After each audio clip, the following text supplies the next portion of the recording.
मित्रांनो, ज्या दिवशी तुमचा पगार होतो त्या दिवशी तुम्ही या गोष्टी करा. हा मंत्र 3 वेळेस बोला आणि चमत्कार बघा. जो मेहनतीने तुम्ही पैसा कमवतात, जो पगार तुमच्या हातात येतो, तो टिकतो की नाही, त्यात बरकत होते की नाही आणि सुख समृद्धी तुमच्या घरात टिकते की नाही. मित्रांनो, बऱ्याचशा वेळेस आपल्या समस्या असतात की पैसा तर येतो पण महिनाभर तो टिकत नाही. 5-10 तारीख आली की पैसा संपतो. कुठे जातो हेच कळत नाही. याचं देणं, त्याचं देणं, हे बिल भरणं, ते बिल भरणं आणि सगळं करून 10 तारखेपर्यंत हात रिकामे होतात. पाकिट पर्स रिकामं होतं, तिजोरी रिकामी होते. मग यासाठीच मित्रांनो, तुम्हाला काही सोपे उपाय, सोप्या गोष्टी या चॅनलवर सांगितल्या जातात. असाच एक हा व्हिडिओ आहे ज्यामध्ये सांगितले गेलेले कामं तुम्ही जर केले आणि हा मंत्र तुम्ही जर बोललात आणि तोही पगार ज्या दिवशी येतो त्या दिवशी, तर लाभ तुम्हाला नक्की होईल. नमस्कार मित्रांनो, तुमचे स्वागत आहे आमच्या या मराठी ॲस्ट्रॉलॉजर ह्या चॅनलवर.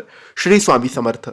मित्रांनो, तुमचा पगार ऑनलाईन होऊ द्या किंवा ऑफलाईन, म्हणजे इन हँड कॅश तुम्हाला भेटत असेल तरी तुम्ही हा उपाय, हे काम, हा मंत्र बोलू शकतात. किंवा जर तुमचा पगार, आणि भरपूर लोकांचे पगार सध्या ऑनलाईन होतात, फक्त एक मेसेज येतो की पगार तुमचा जमा झाला, तर मग तुम्ही काय करायचं आहे की तुम्हाला घर खर्चासाठी जो पैसा लागतो तो तुम्ही काढायचा आहे. आणि ज्या दिवशी तुम्ही तो पैसा तुमच्या हातात काढाल त्या दिवशी तुम्ही हे काम करायचं आहे. ऑनलाईन पगार होऊ द्या किंवा मग इन हँड कॅश, म्हणजे जो ऑफलाईन असतो तो होऊ द्या. तेव्हा तुम्ही, जेव्हा तुमच्या हातात पैसा येईल तेव्हा तुम्ही फक्त 3 वेळेस एक मंत्र बोलायचा आहे. ओम श्रीम ह्रीम क्लीम श्री सिद्ध लक्ष्मे नमः. ओम श्रीम ह्रीम क्लीम श्री सिद्ध लक्ष्मे नमः. 3 वेळेस म्हटलं तरी पुरेसं आहे. हा 3 वेळेस मंत्र पैसा हातात आल्यावर बोलायचा आहे.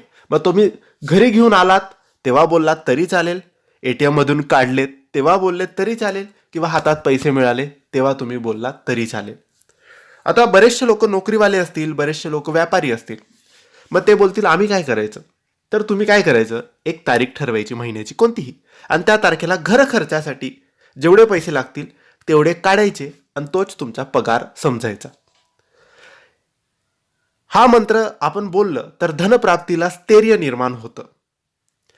अजून एक छोटासा उपाय तुम्हाला करायचा आहे, तो म्हणजे त्याच दिवशी किंवा पुढच्या दिवशी सकाळी तुम्ही कुबेर आणि लक्ष्मीचे पूजन करायचे. पैसे आपल्या देवघरात ठेवून कुबेर आणि लक्ष्मीचे पूजन करायचे, नमस्कार करायचा, पैशांची सुद्धा पूजन करायचे. ज्या दिवशी पैसा आणू त्या दिवशी देवघरात ठेवायचा, दुसऱ्या दिवशी सुद्धा पूजन करून तो पैसा उचलायचा. पहिला पैसा खर्च कुठे करायचा हे सुद्धा महत्वाचं आहे. तर पहिला पैसा आपण 2 गोष्टीवर खर्च करायचा. पहिलं तर गोडधोड काहीतरी आणून देवघरात तो नैवेद्य दाखवायचा, आणि दुसरं त्यातून 10 रुपये, कमीत कमी 10 रुपये तरी कोणत्याही गरीब व्यक्तीला दान करायचं. जेवढं दान करतो त्याच्या 100 पट आपल्याला मिळतं, हे नियम लक्षात ठेवूनच आपण दान करायचं. कमीत कमी 10 रुपये तरी दान करा. जास्त पगार असेल तर 20 रुपये करा, 50, 100 तुम्हाला, तुमच्यावर आहे, पण कमीत कमी 10 रुपये तरी त्या पैशातून तुम्ही दान करायचे आहे. याने धन आपल्या घरात प्रवाहित राहतो, थांबत नाही कुठेच, तो प्रवाहित राहतो, फिरत राहतो, आणि यामुळे पैसा नेहमी वाढतो. म्हणून गरजू व्यक्तीला, गरीब व्यक्तीला 10 रुपये तरी आपण दान करायचे. मित्रांनो, ज्या दिवशी पगार होतो, ज्या दिवशी पैसा आपण घरात आणतो, त्या दिवशी वाद, राग किंवा नकारात्मक बोलू नका की एवढाच पैसा आला, आता सगळा जाईल, खर्च झाला, याचे द्यायचं, त्याचे द्यायचं, हे बोलू नका. हसत खेळत राहा. आलेली ती लक्ष्मी असते आपल्या हातात, कारण पैशाला आपण हिंदू धर्मात लक्ष्मीच मानतो, आणि ती जेव्हा आपल्या हातात येते तेव्हा लक्ष्मी आपल्या घरात, आपल्या हातात आली असं समजून नेहमी प्रसन्न राहावं. द्यायचं घ्यायचं प्रत्येकाला असतं, पण प्रसन्न राहून सगळ्या गोष्टी आपण करायला पाहिजे. पगार आल्याबरोबर खर्च करू नका, त्याचं व्यवस्थित नियोजन करा. 1-2 दिवस थांबा आणि मग तुम्ही लोकांचे याचे त्याचे पैसे द्या. लगेच पहिल्याच दिवशी खर्च करू नका. ऑनलाईन व्यवहार करताना सुद्धा राग करू नका, चिंता मनात ठेवू नका, टेन्शन घेऊ नका. यामुळे ग्रह आपले अस्थिर होतात, लक्ष्मी नाराज होते की मी याच्या घरात आली, याच्या हातात आली, तरी याच्या मन प्रसन्न राही, हा समाधान नाही. आणि मग यामुळे लक्ष्मी रुष्ट होते. मग लक्ष्मी जी आपल्या हातात येते, घरात येते, ती लगेच निघून जाते. म्हणून आपलं मन प्रसन्न ठेवा. हसत खेळत जेवढंही असेल, जेवढेही पैसे असतील, जेवढाही पगार असेल, हसत खेळत राहा. मग बघा पैसा वाढतो की नाही. तर या छोट्या मोठ्या गोष्टी लक्षात ठेवा. मंत्र बोलायला विसरू नका. पगार कितीही असला तरी आपण हसत खेळत त्या लक्ष्मीचं, त्या पगाराचं, त्या पैशाचं स्वागत केलं पाहिजे आणि व्यवस्थित नियोजन करून ते खर्च केले पाहिजे.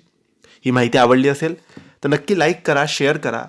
काही प्रश्न असतील तर कमेंट्समध्ये विचारा. प्रश्न नसतील तर श्री स्वामी समर्थ तरी लिहा. आणि आमच्या चॅनलला सबस्क्राईब केलं नसेल तर नक्की सबस्क्राईब करून घ्या. धन्यवाद. श्री स्वामी समर्थ.